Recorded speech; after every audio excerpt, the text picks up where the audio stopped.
Assalamualaikum warahmatullahi wabarakatuh.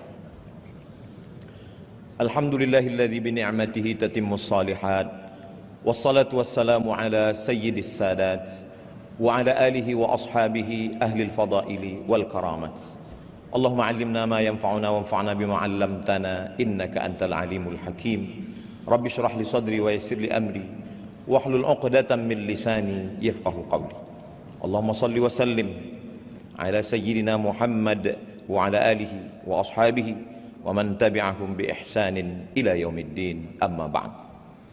Menghadap ke hadapan majlis ke bawah duli yang maha mulia Paduka Sri Baginda Sultan Haji Hasan Al-Bolkiah Mu'izzuddin wa Daulah Ibni Almarhum Sultan Haji Omar Ali Saifuddin Sa'dul Khairi wad Din Sultan dan yang di-Pertuan Negara Brunei Darussalam.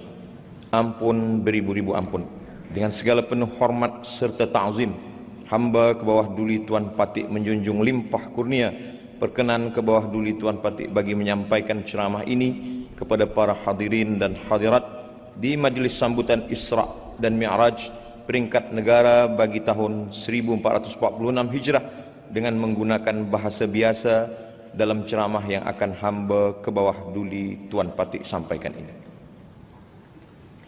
Tajuk yang dilimpahkan kepada Patik adalah sembahyang mencerdaskan minda. Apakah betul sembahyang itu boleh mencerdaskan minda? Maka syarat orang yang sembahyang mesti ada minda, baligh, berakal.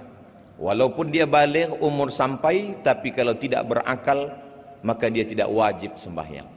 Rufi'al qalamu an thalathatin. Ada 3 jenis manusia yang amalannya tidak dicatat. Malaikat tidak menulis amal dia. Anis sabiyi hatta yahtalim, anak kecil hingga dia akil baligh. Anin naim hatta yastayqis, orang tidur hingga dia terjaga. Anil majnun hatta yafiq, orang gila hingga dia sihat daripada penyakitnya. Ketiga-tiga manusia ini tidak wajib sembahyang, sebab tiada minda yang boleh dia pakai untuk mengingat Allah Subhanahu wa ta'ala. Orang Arab menggunakan untuk minda ini, mereka kata menggunakan 3 huruf, aqala. Ketika mereka menggunakan kain penutup kepala, mereka takut kain itu terbang dihembus angin, maka kain itu diikat dengan satu tali. Mereka menyebut tali pengikat itu sebagai iqal. Iqal dari kata akal. Akal mengikat. Kenapa akal itu disebut mengikat? Kerana dia mengikat hawa nafsu. Maka dalam pepatah Melayu dikatakan, manusia dipegang cakapnya, sedangkan haiwan dipegang talinya. Bila ada orang yang cakap tiada berdasar daripada minda yang sihat, maka dia perlu diikat dengan tali. Orang Melayu mengatakan bahawa akal sebagai alat pengukur. Dalam satu peribahasa dikatakan, kalau galah panjang sejengkal, jangan laut hendak diduga. Galah adalah akal. Jangan pernah untuk mengukur Allah Subhanahu wa ta'ala dengan akal yang pendek. Ketika seorang muslim mengangkat tangannya takbiratul ihram, maka saat itu minda diguna untuk mengingat 7 perkara.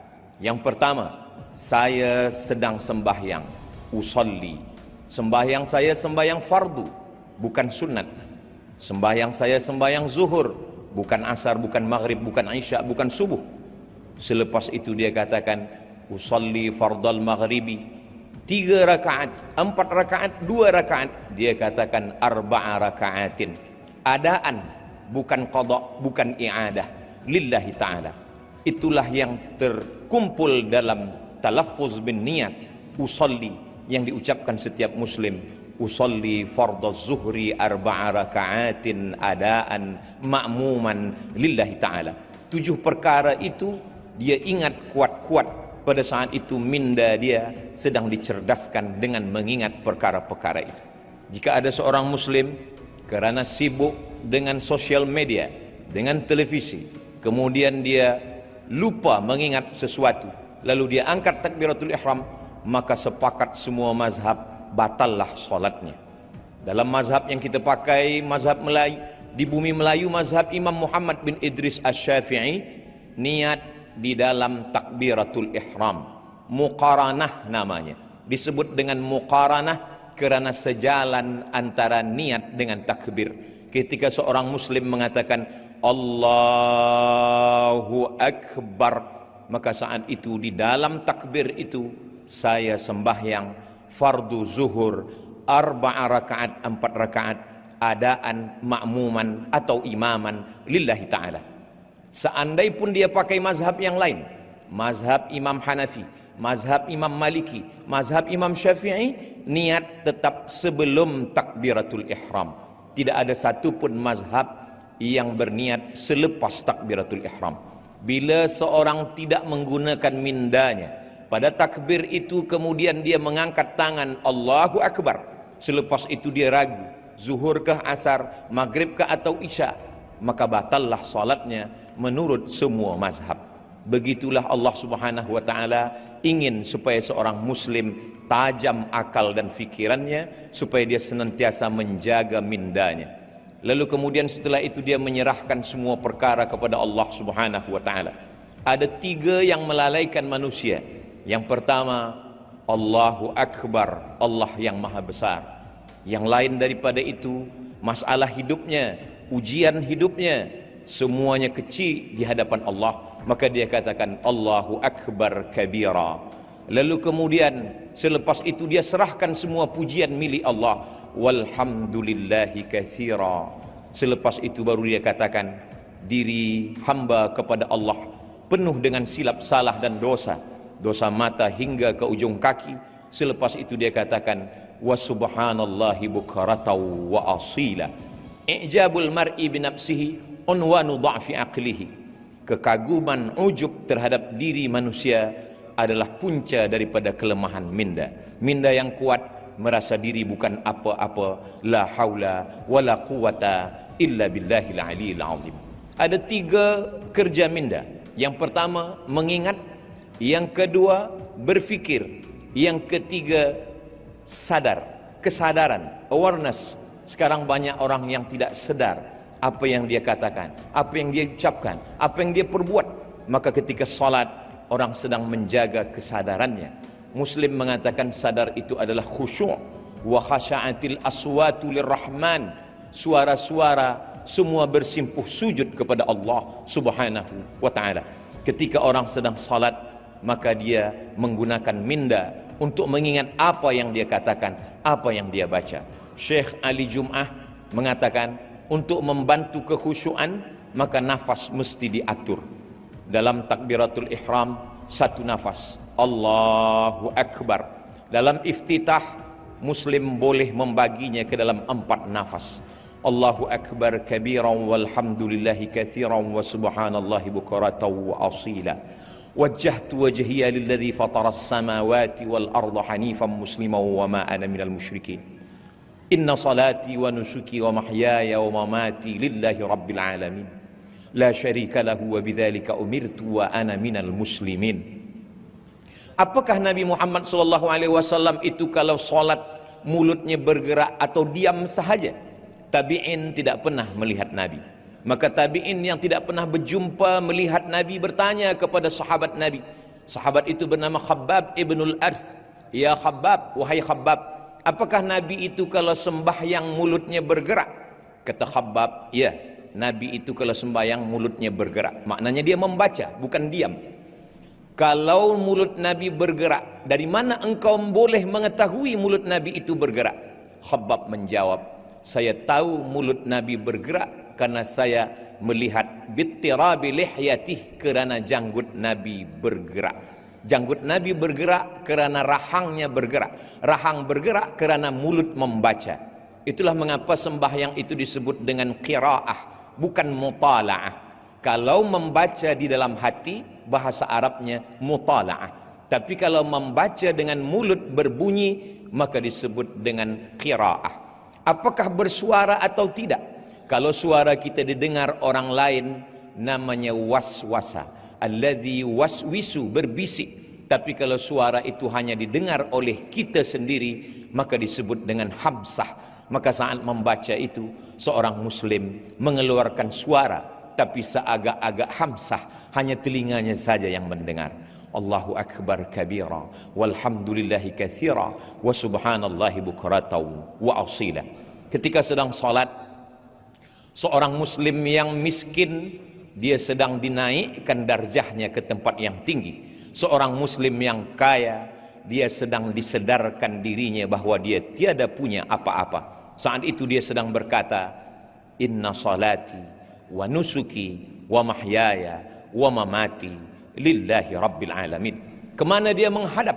Saat itu dia sedang menghadap kepada wajjahtu wajhiya lilladzi fataras samawati wal arda hanifan musliman wa ma ana minal musyrikin. Selepas itu barulah dia berserah, sebenar-benar berserah kepada Allah Subhanahu wa taala.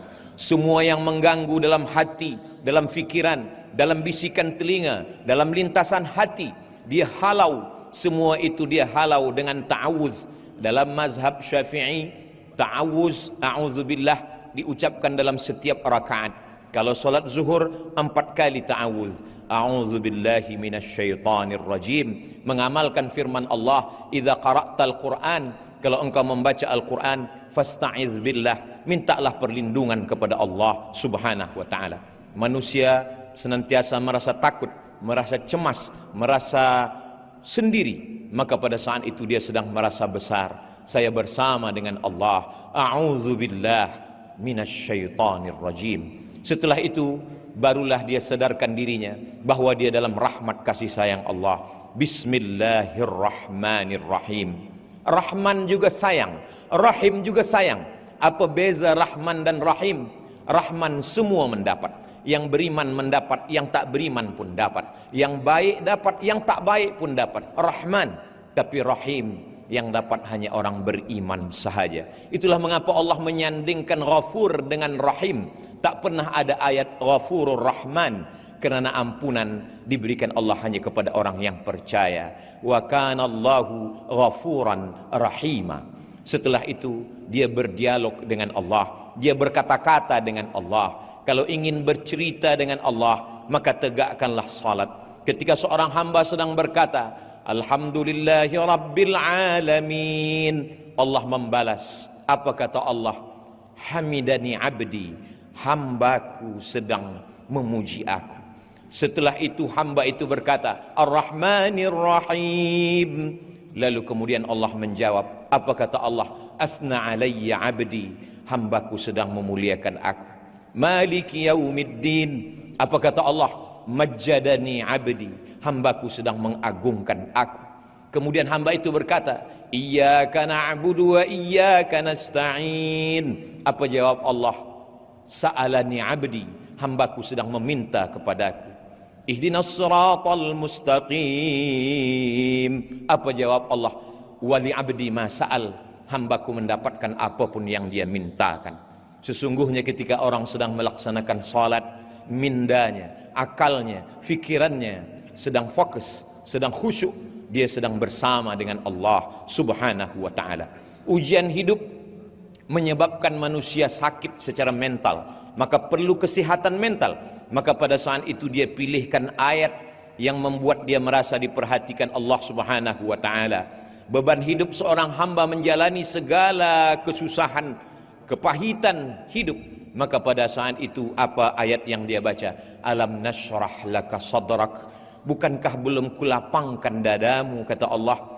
Alam nashrah laka sadrak wa wada'na anka wizrak. Lalu kemudian aku angkat semua kesulitan, kepayahan yang engkau jalani dalam hidup.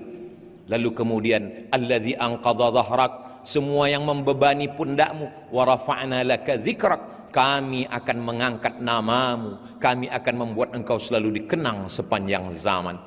Kalaupun ada kepayahan, kesusahan, kesulitan hidup, maka sesungguhnya dua kali Allah mengulang, fa inna ma'al usri yusra, inna ma'al usri yusra. Di dalam kepayahan itu ada kemudahan, di dalam kesusahan itu ada kebahagiaan.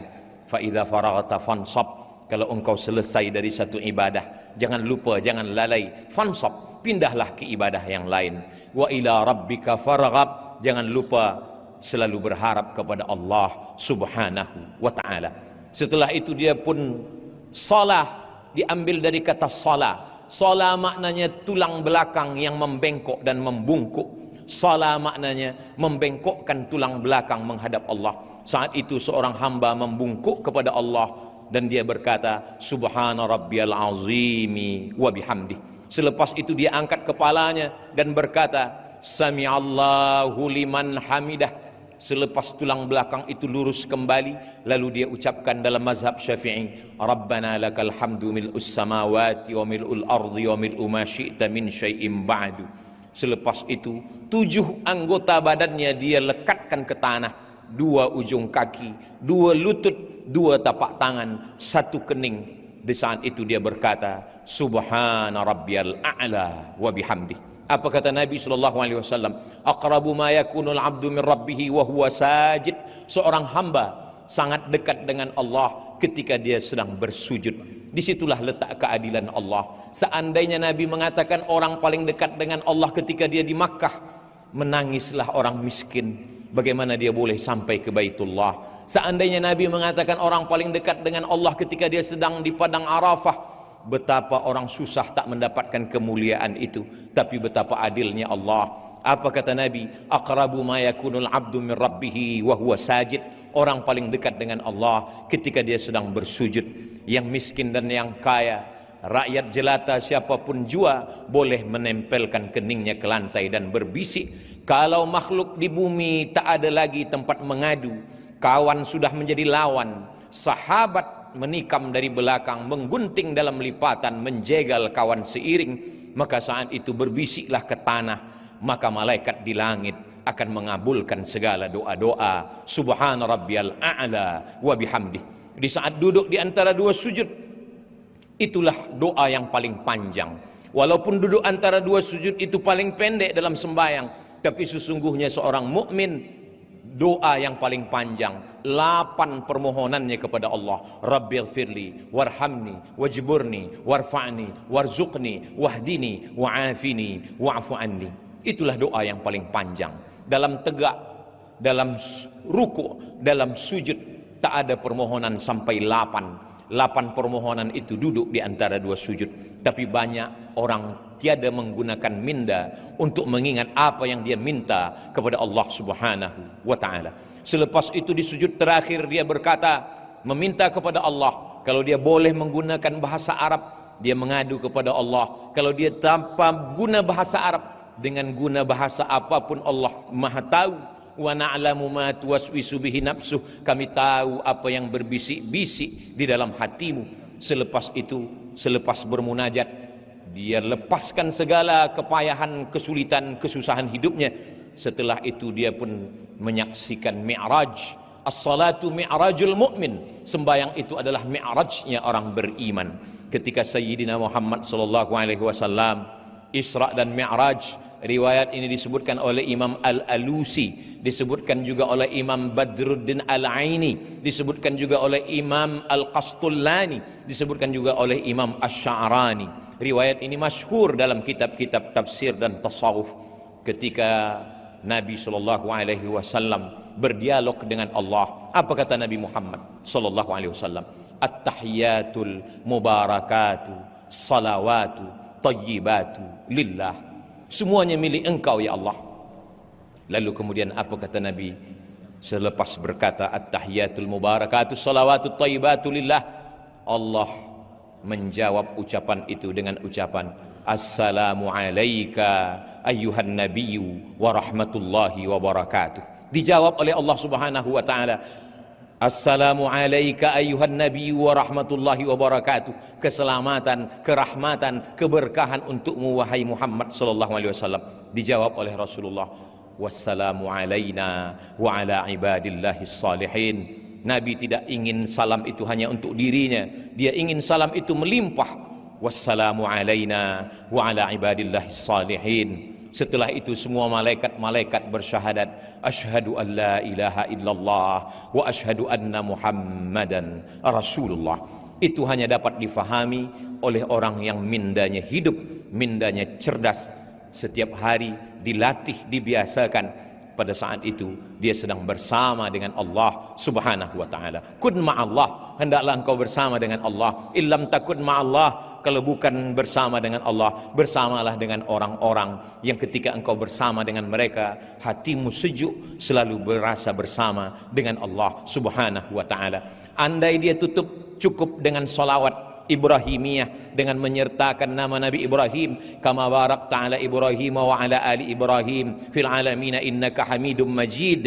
Tapi seorang muslim ingin sembahyangnya sempurna, dia memperakui segala silap salahnya. Dia berkata, Rabbighfirli ma qaddamtu wa ma akhartu wa ma asrartu wa ma a'lantu wa ma asraftu wa ma anta a'lamu bihi minni antal muqaddimu wa antal muakhiru la ilaha illa anta subhanak inni kuntu minadh zalimin. Selepas itu dia memohonkan sebagaimana riwayat dalam Sahih Muslim, Allahumma inni a'udzubika min azabi jahannam wa min azabil qabri wa min fitnatil mahya wal mamat wa min syarri fitnatil masihid dajjal. Selepas itu dia tutup dengan memohon kepada Allah, Allahumma a'inni, tolong hamba, ala zikrika, supaya hati selalu berzikir, wa syukrika, selalu bersyukur, wa husni ibadatik, selalu beribadah dengan ibadah yang terbaik. Selepas itu dia pun keluar daripada solatnya dengan mengucapkan salam, Assalamualaikum warahmatullah. Selepas itu dia katakan, Assalamualaikum warahmatullah. Pada saat itu semua beban hidup, fikiran, kepayahan, kesusahan lepas, kerana dia sedang bersama dengan Allah Subhanahu wa ta'ala. Salat tidak hanya menajamkan minda, tapi juga mencerdaskan yang disebut dengan intelligent quotient, tapi juga emosional. Emosional seorang muslim, dia marah, dia ingin berduka, dia bersusah hati, semua kesusahannya sudah dia limpahkan kepada Allah Subhanahu wa ta'ala. Kalau Nabi Musa berdoa kepada Allah, Rabbi syrahli sadri, lapangkanlah dada hamba, berbeza dengan Nabi Muhammad SAW. Sebelum diminta dia sudah diberi. Apa kata Allah? Alam nashrah laka sadrak, bukankah sudah kulapangkan dadamu ya Muhammad sallallahu alaihi wasallam. Ketika seorang muslim sudah berserah diri kepada Allah, selepas salat dia tetap mengatakan astaghfirullah, astaghfirullah, astaghfirullah. Mengapa dia beristighfar? Dia bukan minum khamar, dia bukan melakukan perbuatan maksiat, dia baru saja keluar daripada solatnya, aqwalun, ucapan, wa af'alun, perbuatan, mufattatahatun bitakbir, dibuka dengan takbir, wa mukhtatamatun bitaslim, ditutup dengan salam. Tapi kenapa dia mengatakan astaghfirullah? Begitulah seorang muslim, dia sadar dalam solatnya dia lupa, dalam solatnya dia lalai. Orang Melayu mengatakan khusyuk itu macam meniti pematang di tengah sawah. Seorang petani selepas memanen padi, dia pun memikul padinya di atas pematang yang licin, tanah liat di tengah sawah. Kadang terjatuh ke kanan, dia bangkit lagi. Kadang terlepas kaki ke kiri, dia tegak kembali. Begitulah menjaga kekhusyuan. Selepas itu dia sedarkan dirinya, astaghfirullahalazim alladzi la ilaha illa huwal hayyul qayyum wa atubu ilaih. Selepas itu dia berzikir, subhanallah walhamdulillah la ilaha illallah. Selepas itu dia berdoa, ad-da'i wal mu'amminu fil ajri sawa, yang berdoa dan yang mengaminkan sama-sama dapat pahala. Hari ini banyak orang tidak lagi mahu berdoa selepas sembahyang meninggalkan masjid, padahal itu adalah satu saat, suatu waktu yang dipilih oleh Allah Subhanahu wa ta'ala, waktu mustajab untuk berdoa. Maka ketika imam membaca, sesungguhnya Nabi Ibrahim, Nabi Musa alaihissalam berdoa, Nabi Harun mengaminkan. Apa kata Allah dalam Al-Quran? Qad ujibat da'watukuma, doa kamu berdua sudah dikabulkan Allah. Padahal yang berdoa hanya Nabi Musa, Nabi Harun hanya mengaminkan. Nabi Musa berdoa, Nabi Harun mengaminkan. Jibril berdoa, Nabi Muhammad SAW mengaminkan. Suatu ketika Nabi Muhammad SAW turun dari mimbarnya, dari lantai aras yang pertama Nabi mengatakan amin, yang kedua Nabi mengatakan amin, yang ketiga Nabi mengatakan amin. Sahabat bertanya, lima fa'alta ya Rasulullah, mengapa engkau lakukan ini wahai Rasulullah? Kami mendengar engkau mengatakan amin 3 kali, tapi kami tak mendengar ada satupun yang berdoa.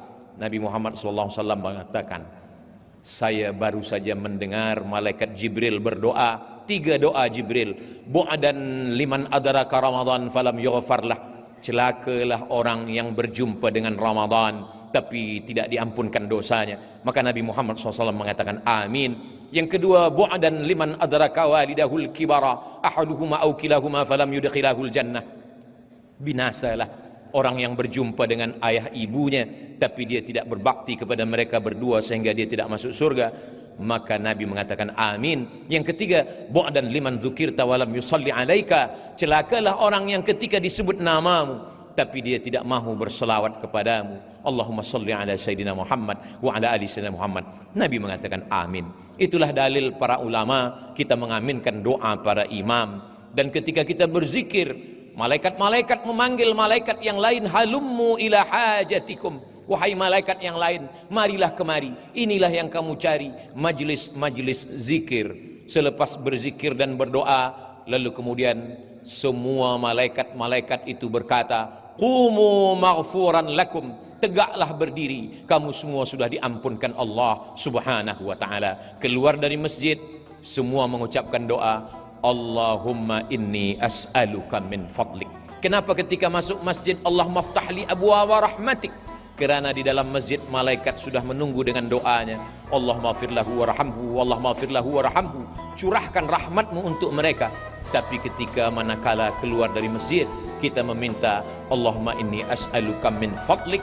Kita minta rezeki karunia Allah. Kerana di luar masjid mencari rezeki. Idza qudiyatis salah, kalau salat sudah dilaksanakan, fantashiru fil ard, bertebaranlah di atas muka bumi, wabtaghu min fadlillah, carilah karunia Allah. Orang yang mencari karunia Allah adalah manusia dengan minda yang cerdas selepas dia bermunajat, berdoa kepada Allah Subhanahu wa taala. Semakin banyak ibadah, semakin lama solat khusyuk, semakin cerdas fikiran, akal, budi manusia, karena dia sedang bersama dengan Allah dan dia sedang mengucapkan salam di hadapan Rasulullah. Assalamu alayka ayyuhan nabiyyu wa rahmatullahi wa barakatuh. Ampun beribu-ribu ampun. Demikianlah sahaja yang hamba ke bawah duli Tuan Patik dapat sampaikan di majlis yang diberkati ini. Hamba ke bawah duli Tuan Patik menjunjung beribu ampun jika terdapat sebarang suruk langkah dan tutur kata yang kurang manis di sepanjang perkongsian hamba ke bawah duli Tuan Patik itu tadi. Segala yang hamba baik itu adalah yang baik-baik datang dari Allah Subhanahu wa taala, dan apa yang sebaliknya adalah dari hamba ke bawah duli Tuan Patik sendiri. Sekian, wabillahi taufiq wal hidayah. Wassalamualaikum warahmatullahi wabarakatuh. Hamba ke bawah duli